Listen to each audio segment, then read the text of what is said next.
Hello and welcome back. Today, I'm searching Thingiverse for some cable management pieces. As you can see, I've got a Focusrite interface that I always have my mic and guitar cables plugged into. I like having it where it is because I can easily reach over and adjust the volume or the gain knobs when needed. But these two cables are just all over the place and they're bugging me like crazy. So I've been browsing and I just don't see anything that I like. So we're going to jump over to Tinkercad and see if we can come up with something quick of our own.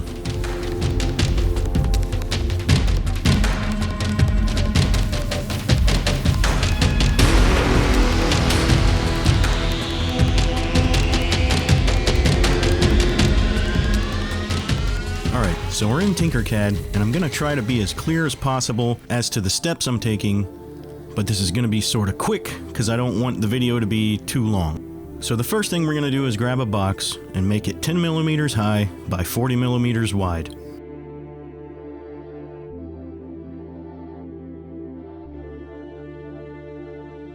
Then we're going to grab a cylinder, give it a 10 millimeter radius, and make it nice and tall so we can easily work with it.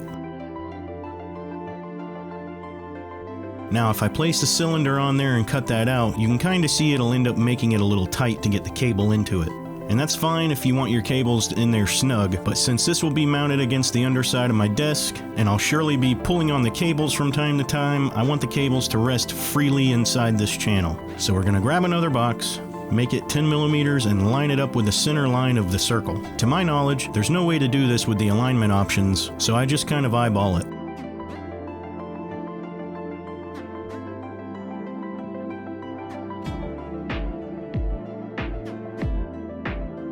Alright, and if we group those, you'll see we have this kind of train tunnel shape, which is exactly what I'm looking for.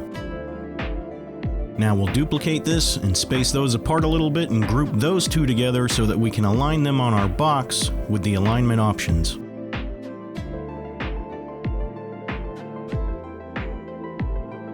Alright, I'm going into the block about 10 millimeters to give that cable a big enough tunnel to sit in.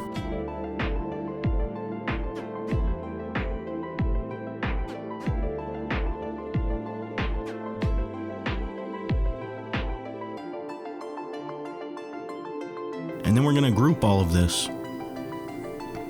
Okay, we're looking good, but we need a way to mount this to the underside of the desk.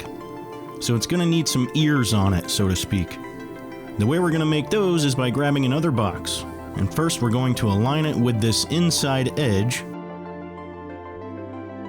And make sure our snap grid is on 1 millimeter to make this the easiest. Okay, and we're going to move it over 2 times, that's 2 millimeters, and move it up 3 times, and we'll repeat that on the other side. Now that we have our ears, we need some holes for the screws to go through. Now I like the look of countersunk screws, so to make those, we're going to grab another cylinder, turn the sides all the way up, make this first one 5 millimeters around,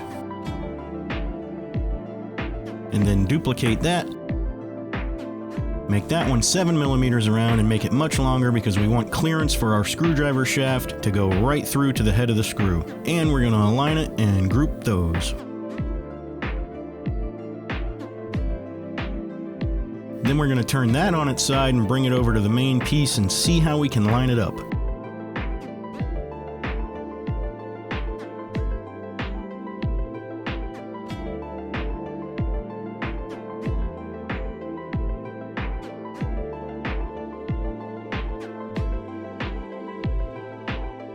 Then make a copy of it and repeat on the other side.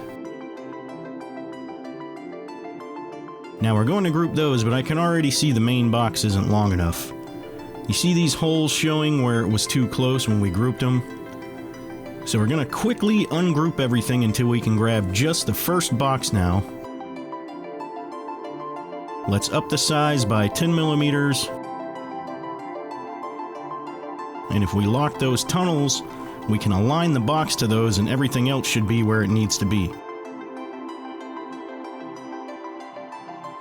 Make sure you unlock those tunnels first, and then group everything except the screw hole cylinders. Now we can realign those how we like and group them.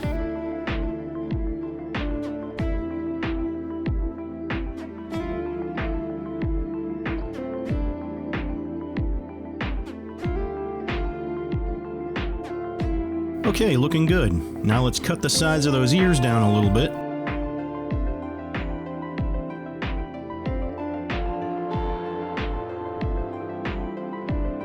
And there we have it. It'll work perfectly as it is, and I'll upload it like that too. But this next part is completely for aesthetics. I know, no one else is gonna see them but me, but hey, why not personalize them if you can, right? So the rest of this is just resizing to make my logo fit. So I'll fast forward through that and let you see the final outcome.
Okay, I'm happy with that, so let's jump over to Cura and I'll show you my settings. And here's my settings, nothing special as always, and supports are on to keep all the nice curves there. Let's jump over to the time lapse of one printing and see how it turns out.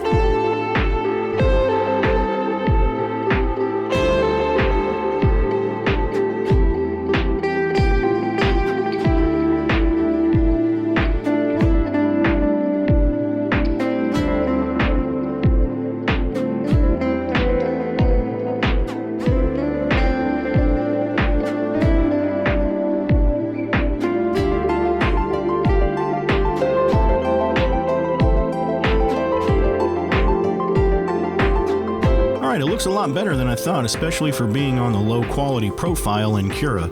And now I just need a few more of them and I can finally get those cables out of my way.